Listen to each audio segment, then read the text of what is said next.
من مات وهو بريء من 3 دخل الجنة. أي واحد من المسلمين مات وهو بريء من 3، هاد 3 الأمور ما كاينينش فيه، ما عندوش، ما تابعينوش. 3 البراءة منها تضمن لك الجنة: الكبر والعياذ بالله، الكبر، احتقار الناس، رد الحق، العجب. اللي فيه الكبر لا يدخل الجنة. اللي تبرأ من الكبر عنده واحد الساروت، عنده واحد المفتاح من مفاتيح دخول الجنة: تواضع لله وتواضع لعباد الله، لا تتكبر،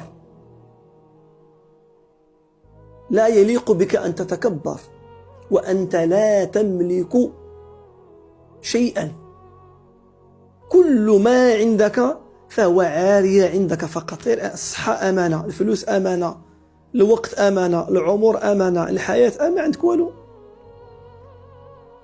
من مات وهو بريء من 3 دخل الجنة: الكبر والغلول والدين.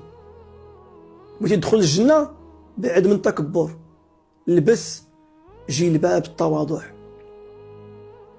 ما تحتقرش الناس، ما تردش الحق حيث ما رضيتيش يقول لك فلان.